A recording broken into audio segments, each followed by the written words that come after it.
하나님의 말씀은 누가복음 24장 1절부터 12절에 있는 말씀 봉독해 드리겠습니다.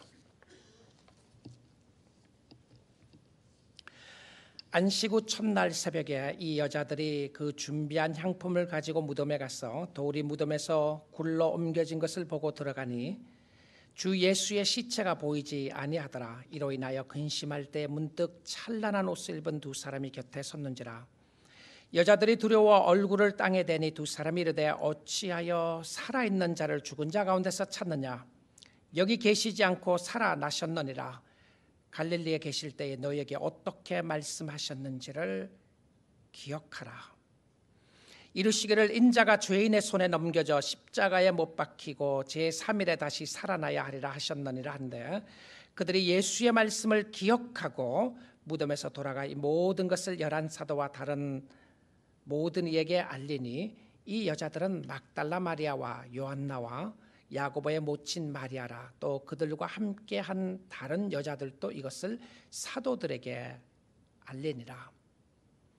사도들은 그들의 말이 허탄한 듯이 들려 믿지 아니하나 베드로는 일어나 무덤에 달려가서 구부려 들여다보니 세마포만 보이는지라.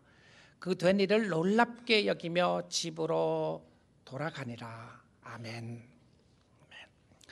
우리 다시 한번 인사 나누면 좋겠습니다. 이렇게 인사하겠습니다. 예수님 부활하셨습니다 라고 인사합니다.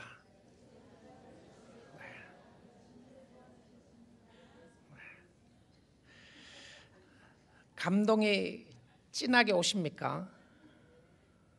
몇 사람만 감동이 오고 감동이 안 오시는 것 같으신데요. 우리 어머니 부활하셨습니다. 우리 엄마 죽었는데 살았어요. 확실하게 감동이 오죠. 아직 어머님이 돌아가시지 않으신 분들은 감동이 없으신 것 같으신데요. 우리가 부활을 이야기하지만 부활의 진한 감동을 느끼지 못하는 것 중에 하나가 부활과 우리의 삶이 참 거리가 있다는 생각을 하게 됩니다. 부활은 부활이고 나의 삶은 삶이다. 예수님의 부활과 나와 무슨 상관이 있느냐? 예수님 부활했으면 부활한 거지 나와 무슨 상관이 있는가? 이렇게 생각할 수 있을 것입니다. 여러분, 부활이 언제 필요하죠? 죽은 사람에게 필요한 것입니다. 사랑하는 사람이 죽었는데 그 사람이 살 수 있다는 것이 소망이에요. 예수님이 이 땅에 계실 때에 나인성이라고 하는 동네로 들어갔습니다. 거기 한 과부가 있었어요. 과부의 유일한 소망은 아들이었습니다. 그것도 외아들 하나밖에 없었는데 그 외아들이 죽었어요. 그 당시의 상황으로 보게 되면 이 여인은 절망할 수밖에 없고 낙심할 수밖에 없는 상황이었습니다. 무슨 소망으로 살아가겠어요? 아들 하나밖에 없는데 그 아들이 죽었으니 말입니다. 근데 예수님이 살려주셨어요. 죽은 나사로를 예수님이 살려주셨고요. 아들을 얻은 어머니의 기쁨이 무엇으로 표현할 수가 있겠습니까? 우리에게도 죄로 인하여 오는 아픔과 절망과 고통, 이런 것이 없으면 부활이 무의미합니다. 하나님을 보고 싶은 마음, 하나님께 가까이 가고 싶은 마음이 없으면 미래는 단순히 희망사항일 뿐입니다. 천국이 있건 없건 무슨 상관이 있느냐? 이 땅에서 잘 먹고 잘 살면 되는 것이지. 그러나 우리의 심령이 절망하게 되고 우리의 마음이 낙심하게 되고 우리가 소망이 없어지는 것 같고 도저히 해결할 수 없는 문제가 있다면, 그리고 그 문제를 해결할 분이 계시다면 믿지 않으시겠습니까? 세상에 사는 모든 사람들이 피할 수 없는 것들이 있습니다. 그것은 죽음입니다. 아무리 능력 있는 사람도, 아무리 건강한 사람도, 아무리 돈을 많이 가진 사람이라고 할지라도 죽음을 피할 사람은 아무도 없습니다. 왜냐하면 죽음이라고 하는 것이 파워가 거기 있는 것이었습니다. 능력이 있었던 것이죠. 죽음의 능력이 너무 크기 때문에 그 죽음의 능력을 헤쳐나가고 뚫고 나갈 수 있는 사람이 없었던 거였습니다. 그런데 예수 그리스도가 이 땅에 오셔서 죽음의 권세를 파괴하신 거예요. 죽음의 권세를 깨뜨리시고 부활하셨는데 우리도 그리스도 안에 있게 되면 부활하게 되는 줄 믿습니다. 그런데 이 예수를 따르고 예수를 믿었던 초대교회 사람들, 그리고 예수님이 부활하기 전에 예수를 보았던 사람들, 제자들도 예수의 부활을 있기 전과 부활 이후의 삶이 너무나 달랐어요. 부활 전에 그들은 다투기 시작합니다. 예수님과 함께 동행하고 예수님을 보았음에도 불구하고 다투면서 누가 더 크냐, 누가 높은 자리를 차지할 거냐, 누가 우리보다 더 능력이 있는가, 이런 일로 그들은 다투고 있었어요. 예수님의 고난을 이해하지 못하고 십자가에 못 박혀 돌아가는 그 순간에 많은 사람들이, 제자들이 다 도망갔습니다. 그러나 부활 이후의 삶은 온전히 달랐어요. 예수님의 부활 이후는 그들의 삶이 기쁨으로 주님을 섬기게 되고요, 목숨까지 내놓게 되는 역사가 있게 되었습니다. 주를 섬기면서 오는 어려움과 환난을 기쁨으로 받아들였어요. 사도 바울의 삶도 부활하신 예수님을 만나고 난 이후에 그의 삶은 온전히 주님 앞에 헌신하게 되었어요. 예수님의 부활은 많은 사람들에게 영향을 주었습니다. 그들의 삶을 변화했고 가치관의 변화를 주었고 그들의 인생 철학의 변화를 주었고 그들의 세계관의 변화를 주었던 것을 보게 됩니다. 이제는 무엇을 위하여 살아야 할지, 어떻게 살아야 할지, 누구를 위하여 살아야 할지를 알았고, 세상에서는 환난을 당하지만 그들이 담대하게 주님을 의지할 수 있었던 것은 부활의 신앙 때문에 그랬습니다. 오늘 아침 시간에 부활의 찬란한 기쁨과 영광으로 여러분의 심령 가운데 채워질 수 있기를 주님의 이름으로 축복드립니다. 예수님의 부활은 나와 무슨 상관이 있는가? 예수를 믿지 않으면 아무런 상관이 없습니다. 그러나 예수를 믿게 되면 예수님의 부활은 여러분의 삶의 전부가 되는 것입니다. 오늘 절망하고 오늘 낙심할 수밖에 없는 상황과 환경 가운데 있다고 할지라도 이것이 끝이 아니고 새로운 삶이 있으며 새로운 모습이 있다는 것을 우리는 알기에 우리는 소망을 가지고 살아나갈 수 있다는 사실입니다. 예수님이 부활하셨던 이런 시간, 첫 시간에 오늘 본문 말씀에 보게 되면 그 부활의 상황에 찾아갔던 그것을 보기 위해서, 아니 부활의 모습을 보기 위해서 간 것이 아니라 예수님이 죽으시고 난 이후에 찾아갔던 사람들이 오늘 누가복음 24장에 기록해주고 있습니다. 첫 번째 분류의 사람들은 누구였느냐 하면 여인들이었습니다. 여인들. 이 부활절 이르는 새벽 시간에 여인들이 무덤을 찾아갑니다. 누가복음을 기록한 누가는 이 여인들의 행적을 매우 조심스럽게 그러나 담대하게 22장부터 기록합니다. 22장, 23장 예수님의 십자가에 못 박혀 돌아가실 때도 보게 되면 여인들이 주님을 따라다니는 모습을 보여주고 있습니다. 그리고 그 여인들이 주님이 십자가에 못 박혀 돌아가는 모습, 또 붙잡히는 모습, 또 고난당하는 모습을 보면서 통곡하고 울고 있을 때에 여인들이여, 나를 위하여 울지 말고 너와 너의 자녀를 위하여 울라고 하는 예수님의 말씀을 여인들에게 하게 되었습니다. 그런데 이 여인들이 예수님을 찾아간 이유는 부활하신 예수님을 무덤에 가서 만나려고 간 것이 아니라 예수의 몸에 향유를 붓기 위해서 갔다고 성경은 고백해 주고 있습니다. 예수님이 부활하실 것을 알고 주님을 만나러 간 것이 아니라 예수님께 향유를 부어서 몸을 보존하고 싶은 마음을 가지고 갔던 것이었습니다. 이들은 용기와 결단이 대단했던 여인들이었습니다. 이들이 예수의 부활을 만나러 간 것이 아니라 죽은 예수를 찾으러 갔는데 결단은 좋았지만 목적이 달랐습니다. 죽은 예수를 찾으러 간 그들에게는 큰 실망이 찾아왔어요. 예수의 시체를 찾으러 갔는데 예수의 시체가 없었어요. 여러분, 이 상황을 한번 생각해 보게 되면 이 여인들이 예수의 시체를 찾게 되고 예수의 시체에 향유를 발랐더라면 얼마나 좋았겠어요. 그들의 목적을 이루었다라고 이야기할 수 있었을 것입니다. 그런데 시체를 찾을 수가 없었습니다. 그래서 누가는 이렇게 기록을 합니다. 그들이 근심했다. 극심한 근심 가운데 있었다라고 이야기합니다. 화랑계의 유명한 신약학 교수인 헐먼 리덜바스라고 하는 학자는 이야기하기를 그들은 자신들의 죽은 친구에 대한 사랑에만 젖어 있었던 것이다. 친구에 대한 사랑이었을 수도 있고 선생에 대한 사랑이었을 수도 있고 애정이었을 수도 있었을 것입니다. 그리움에서도 있었을 것이에요. 아직 그들에게 예수께서 다시 살아나리라는 신앙은 없었기 때문이다. 여러분, 오늘 주님 앞에 말씀을 듣고 있는 여러분의 심령은 어떻습니까? 오늘 부활절 예배를 드리는 결단과 용기 대단한 것입니다. 잘 오셨어요. 근데 혹시 여러분 가운데 여인들처럼 이 상황에 머물고 있는 사람은 없으시나요? 주님을 만나야 하는 것입니다. 천사가 이 부활의 소식을 알려주는데 24장 5절입니다. 여인들이 두려워 얼굴을 땅에 대니 두 사람이 이르되 어찌하여 살아있는 자를 죽은 자 가운데서 찾느냐? 어찌하여 살아있는 자를 죽은 자 가운데서 찾느냐?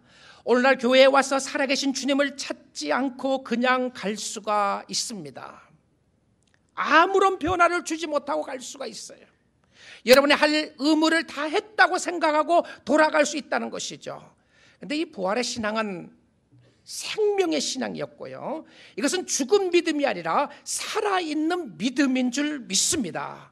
여러분, 부활의 소망을 갖고 부활의 믿음을 갖고 있다고 하는 것은 생명이 있는 거예요. 생명. 그런데 이 여인들에게 터닝 포인트가 일어나기 시작하는데요. 누가가 강조하고 싶었던 부분이 바로 이 부분이었습니다. 6절입니다. 여기 계시지 않고 살아나셨느니라. 갈릴리에 계실 때 너희에게 이렇게 어떻게 말씀하셨는지를 기억하라. 이르시기를 인자가 죄인의 손에 넘겨져 십자가에 못 박히고 제3일에 다시 살아나야 하리라 하셨느니라 한데, 무슨 말씀이죠? 예수님이 어떻게 말씀하셨는지 말씀을 기억하라라고 이야기를 합니다. 인자가 죄인들의 손에 넘기워지고 십자가에 못 박히고, 여러분 여기까지 좋았어요. 좋았다는 의미가 이들이 다 목격한 것입니다. 증인들이었어요. 그들은 죄인들의 손에 넘겨져 있는 예수를 보았고 십자가에 못 박히는 모습까지 보았습니다. 그런데 이것이 다 과거의 모습이었어요. 이 여인들에게 있어서는요. 여기까지는 좋았는데 우리가 신앙을 갖는다고 했을 때에 반드시 다음 단계까지 나가야 되는 것을 보게 됩니다. 예수님의 제자들이 부활 전과 부활 이후가 왜 그렇게도 달랐을까? 여러분, 우리의 신앙 가운데 있어서도 이 부활 전과 예수의 부활 이후의 모습이 어떻게 달라야 하는지를 보여주는 놀라운 말씀이었습니다. 그런데 그것이 무엇이었나요? 제3일에 다시 살아나리라 하셨느니라. 부활이었습니다. 여인들에게 놀라운 변화는 이 말을 듣고 기억하고 돌아가서 증거했다는 사실입니다. 자, 이 여인들이 부활하신 예수님을 만나기 전에요, 천사들이 전해준 이야기를 듣고 말씀을 깨닫게 된 거예요. 아, 그리스도가 살아나신다고 그랬지. 그리고는 돌아가서 행동으로 옮기게 되었던 것을 보게 됩니다. 그 다음 나오는 사람 중에 한 무리가 누구냐면 사도들입니다. 여인들이 사도들에게 가서 고하게 됩니다. 11절 말씀 봅니다. 사도들은 그들의 말이 허탄한 듯이 들려 믿지 아니하나. 누가 이렇게 생각했어요? 누굽니까? 사도들이에요. 이 누가복음을 기록한 저자 누가는 이 상황 속에서요, 예수님이 부활하시고 난 이후에 제자들을 가리켜서 바로 제자라고 하는 표현을 쓰지 않고 사도라고 하는 표현을 쓰게 됩니다. 이 사도성에 대한 부분은 사도행전에 가서 나오게 되는데요, 그들이 누구였습니까? 교회의 기초를 놓았던 사람들이었습니다. 땅끝까지 복음을 증거했던 사람이었어요. 근데 이 누가복음 마지막에 와서 이들을 가리켜서 사도라고 이야기를 한 거예요. 자, 무슨 의미죠? 이 사도들이 예수의 부활에 대한 이야기를 들었어요. 여인들이 하는 이야기를 듣고 나서는 그들이 하는 소리가 뭐냐면 이렇게 생각한 거예요. 이 말이 허탄한 듯이 들려 믿지 않았다, 이렇게 이야기를 합니다. 이 말씀을 공동번역에서는 이렇게 번역을 했어요. 그러나 사도들은 여자들의 이야기가 부질없는 헛소리려니 하고 믿지 않았다. 부질없는 헛소리를 하지 마라. 표준 세번역에서는 이렇게 번역했습니다. 그러나 사도들에게는 이 말이 어처구니 없는 말로 들렸으므로 그들은 여자들의 말을 믿지 않았다. 어처구니 없는 말이다. 말도 안 되는 것을 이야기한다. nonsense다. doesn't make sense. 이건 믿을 수 없는 것이다. 여러분, 만약에 누가가 이 상황 속에서 사도들의 위대성을 강조했더라면, 이 말을 믿자마자, 이 말을 듣자마자 사도들은 확실하게 예수가 부활했다는 것을 믿게 되었고 알게 되었다, 이렇게 이야기를 했어야 됐을 것 같아요. 그런데 사도들도 우리들과 같은 성정이 같은 사람들이었습니다. 그들도 연약한 사람들이었고요, 그들도 의심하는 사람들이었어요. 예수의 부활의 소식을 듣고는 넌센스다, 말도 안 되는 것 같다고 하는 생각들을 하게 되었던 사람들이었습니다. 그런데 이들이 부활하신 주님을 만나고 난 이후에는 놀라운 변화가 일어나게 되었습니다. 그리고는 자기의 온 마음과 뜻과 정성을 다해서 살아계신 하나님을 증언하는 증언자로 설 수 있는 축복이 있었던 것을 보게 됩니다. 그 다음에 세 번째로 나오는 그룹의 한 사람이 베드로입니다. 12절 말씀을 보게 되면, 베드로는 일어나 무덤에 달려가서 구부려 들여다보니 세마포만 놓이는지라 그 된 일을 놀랍게 여기며 집으로 돌아가니라. 집으로 돌아갔다라고 되어 있습니다. 여러분, 베드로가 이 소식을 듣고 무덤으로 막 뛰어갔어요. 근데 뛰어가서 확인했어요. 가보니까 예수가 없었던 거예요. 근데 예수님을 쌌던 세마포만 거기 있었던 것을 보게 됩니다. 근데 이 누가는 베드로도 이 사건을 목격하고 난 이후에 그는 제자들에게, 동료들에게 가서 복음을 증거하고 동료들에게 가서 예수님이 살아났다고 이야기한 것이 아니라, 베드로도 이 이야기를 듣고 어디로 갔다고 되어 있습니까? 집으로 돌아갔다고 되어 있어요. 집으로 갔다. 여러분, 베드로의 삶 속에 놀라운 전환점을 맞았을 때가 언제냐면 요한복음 21장에 나오는 예수님이 직접 베드로를 찾아갔을 때였습니다. 무슨 이야기였죠? 우리가 부활에 대한 이야기를 아무리 들어도요, 어떤 경우는 부활에 대한 이야기를 확인했음에도 불구하고, 부활에 있다, 그럼에도 불구하고 우리의 삶 속에 예수 그리스도를 인격적으로 만나지 않으면 우리는 변화될 수가 없어요. 오늘날 많은 사람들이 교회를 다니고 부활에 대한 소식도 듣고 부활에 대한 이야기를 들었음에도 불구하고 왜 우리의 심령이 변화되지 않는 것일까? 여러분, 예수 그리스도의 부활의 영이 우리의 심령 가운데 있다고 하는 것은 우리가 새 사람이 되는 겁니다. 새로운 사람이 되는 것이죠. 누구든지 그리스도 안에 있으면 우리는 새로운 피조물이라고 했고요, 성령의 역사로 말미암아 새로운 사람이 되는 것입니다. 그런데 우리의 모습은 똑같아요. 우리의 모습은 똑같은데 우리의 내적으로 사람이 바뀐 겁니다.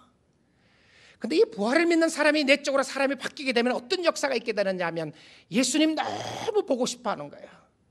예수님을 인하여 기뻐하고, 예수님을 인하여 감사하고, 예수님을 인하여 찬양하게 되고, 환경과 상황은 어려울 때가 많이 있습니다. 그럼에도 불구하고 나아갈 수 있는, 앞으로 나아갈 수 있는 힘과 소망을 갖게 되는 축복이 있었던 사람이라는 것입니다. 여러분,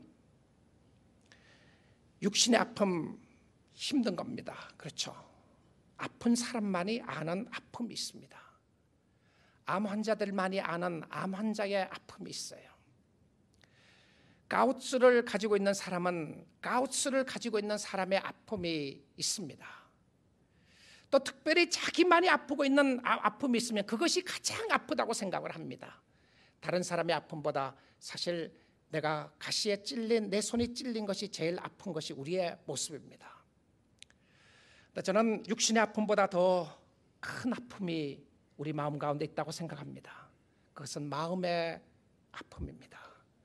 외로움이고요, 고립되는 모습이고, 아무도 나를 이해해 줄 수 없을 것 같고 이해할 수 없을 것 같은 마음의 아픔 말입니다. 때론 나의 감정을 컨트롤할 수 없을 것 같은 나의 아픔 말입니다. 요즘 마음이 아픈 사람들이 주위에 참 많음을 보게 됩니다. 어떨 때 그들은 주님 앞에 기도합니다. 그러나 알고 있습니다. 주님이 기도를 외면하는 것이 아니라 그 병이 낫지 않을 거라고 하는 것을 알고 있습니다. 어떤 사람은 그 아픔을 가지고 평생 살아야 한다는 것을 알고 있습니다. 때론 절망일 수도 있고 때론 낙심일 수도 있고, 그래서 그 이야기를 누구에게도 말하고 싶지 않는 아픔일 수도 있어요.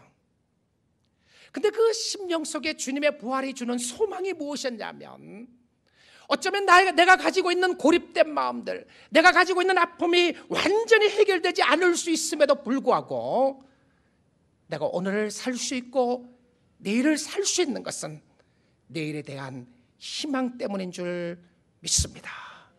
육신의 장막에 몸을 벗는 그 순간에, 육신의 장막을 벗는 그 순간에 우리는 아버지께로 들어갈 수 있는 부활의 소망을 잊기 때문이라는 사실입니다. 부활은 우리로 하여금 앞으로 바라보게 하고요, 앞으로 나갈 수 있는 힘과 용기를 주게 하는 것이었고, 오늘 우리가 부활의 소망을 믿게 되면 우리의 삶이 온전한 변화되는 모습으로 살아나가게 되는 줄 믿습니다. 부활은 미래가 아니었습니다. 부활은 오늘 지금 이 상황 속에 소망을 갖는 하나님의 은혜인 줄 믿습니다. 부활은 하나님의 은혜였습니다. 이 부활을 증거했던 누가는 주의 환경과 상황을 통해서 부활의 모습을 설명을 합니다. 부활의 확실한 증거가 무엇이었냐면 빈 무덤이었습니다. 그래서 그 빈 무덤의 증인으로 세웠던 사람들이 누구였습니까? 여인들이었습니다. 그 빈 무덤의 증인으로 세웠던 사람이 누구였습니까? 베드로였어요. 베드로와 여인들은 확인을 했지만 돌아갑니다. 그러나 이 빈 무덤이 예수 그리스도가 부활하셨다는 것을 확실하게 보여주는 것이었고요, 그뿐만이 아니라 세마포를, 예수님을 쌌던 세마포가 그대로 있었던 것을 보여주고 있으면서 이것이 예수 그리스도의 부활의 확실한 증거였습니다. 또 하나 확실한 증거 중에 하나는 부활의 역사로 말미암아 변화된 사람들의 모습이었어요.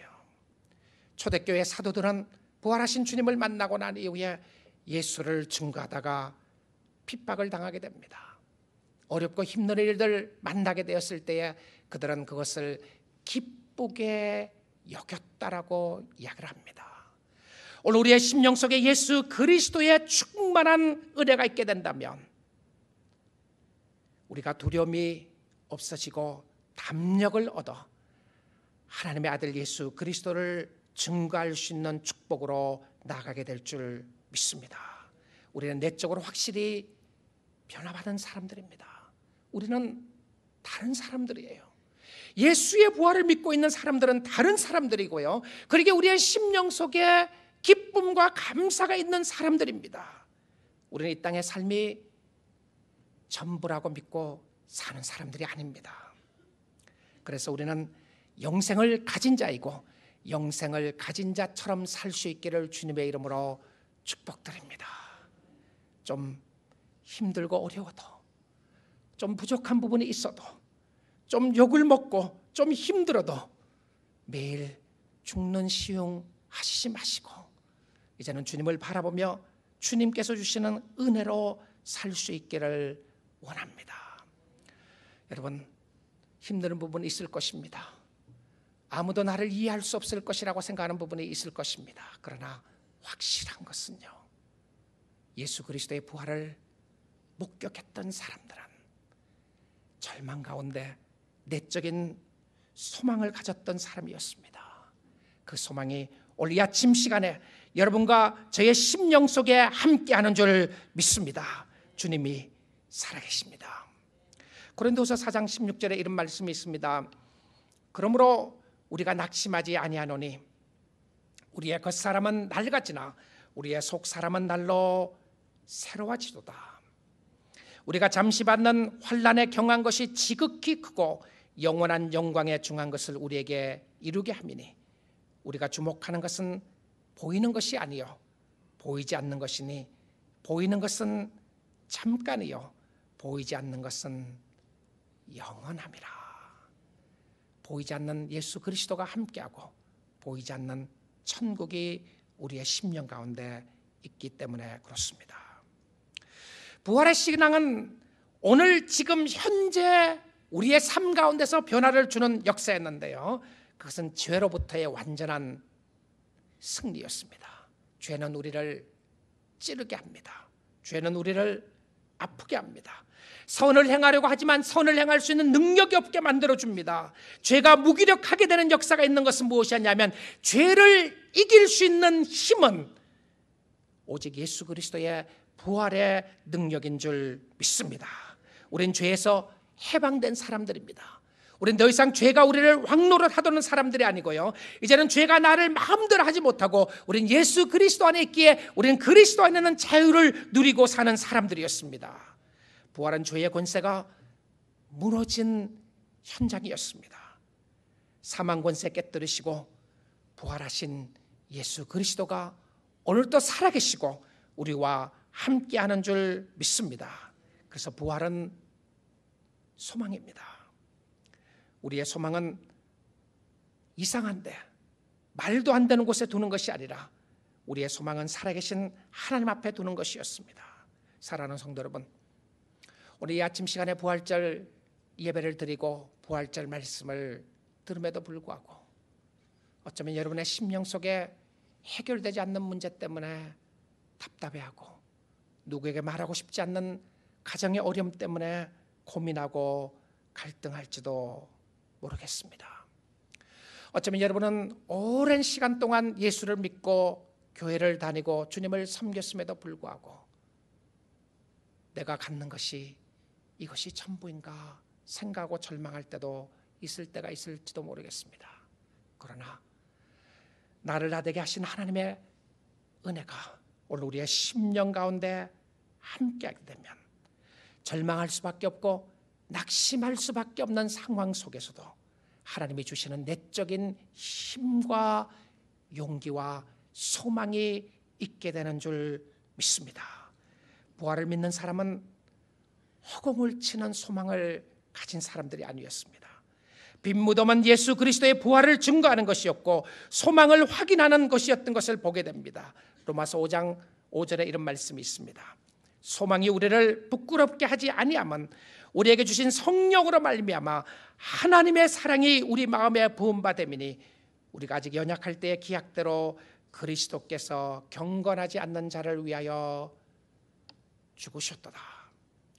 의인을 위하여 죽는 자가 쉽지 않고 선인을 위하여 용감히 죽는 자가 혹 있거니와 우리가 아직 죄인 되었을 때에 그리스도께서 우리를 위하여 죽으심으로 하나님께서 우리에 대한 자기의 사랑을 확증하셨느니라. 여러분, 우리는 다른 사람들입니다. 세상의 가치가, 세상의 절대 가치가 우리를 만족하게 해주지 않습니다.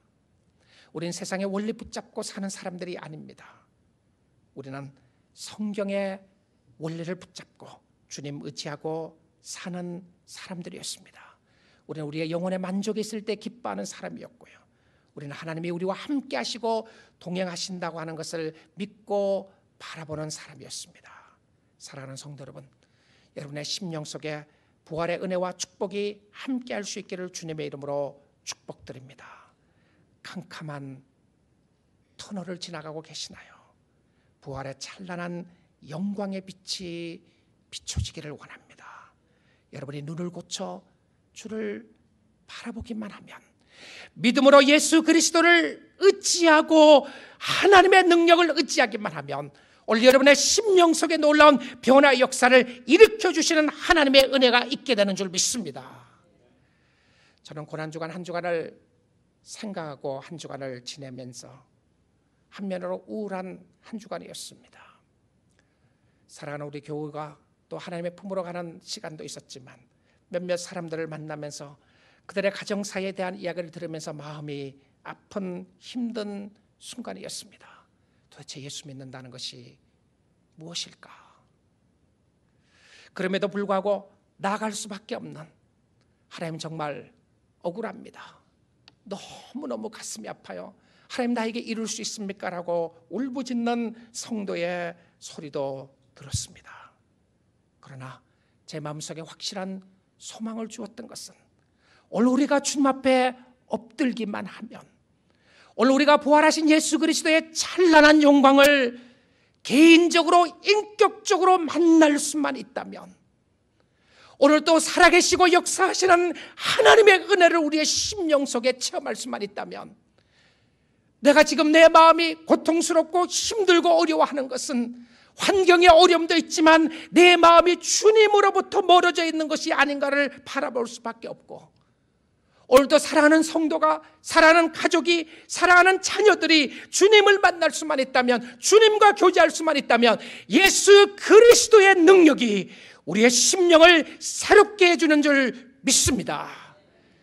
어쩌면 우리가 오랫동안 해결할 수 없는 문제일 수 있다고 할지라도, 예수를 믿게 되면 모든 문제가 다 해결되는 것이 아니라고 할지라도, 예수를 믿으면서 여전히 가난할 수도 있을 수도 있고요, 예수를 믿지만 여전히 고통을 볼 수도 있고, 예수를 믿지만 여전히 아픔 가운데 있을 수 있다고 할지라도, 우리의 삶이 이 땅이 전부가 아니기에 소망을 가질 수 있는 것은, 그리고 사람들이 물어볼 때에 예수를 믿는다고 하는데 어떻게 이렇게 어렵고 힘드냐고 이야기하는 그 소리가 들려왔을 때에, 우리의 소망이 이 땅이 전부가 아니라, 비록 힘들고 어려운 가운데 있다고 할지라도 하나님이 살아계시기에 내가 주님 때문에 기뻐할 수만 있다면, 내가 주님 때문에 감사할 수 있다면, 그것은 부활의 찬란한 영광이 여러분의 심령 가운데 임하게 되는 증거인 줄 믿습니다. 주님은 이걸 주시기를 원하셨어요. 주님은 이것을 확인시키기를 원하셨습니다. 바로 지금 오늘 이 순간 예수님 안에서 기뻐할 수 있습니다. 얼굴을 펼 수 있고요, 마음의 은혜를 체험할 수 있고요, 성령의 역사하심을 체험할 수 있는 역사가 있었습니다. 사랑하는 성도 여러분, 두려움 가운데 있으시나요? 절망하고 있습니까? 좌절하고 있으시나요? 오늘 부활하신 예수 그리스도를 만날 수 있기를 주님의 이름으로 축복드립니다.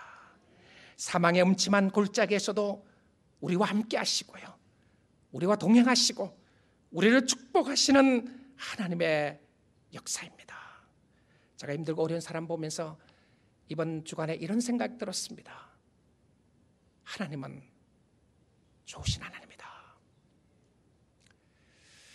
그런데 하나님이 좋다는 마음이 안 드는 것은, 하나님이 좋으신 하나님이면 이룰 수 있는가? 하나님이 좋으신 하나님이면 어떻게 이 문제를 이렇게 해결 안 해주시는가? 그래서 자꾸 하나님에 대해서 절망할 때가 있습니다. 그러나 하나님은 좋으신 하나님인 줄 믿습니다. 주님이 요구하시는 것은 그 좋으신 하나님 앞에 엎드는 겁니다.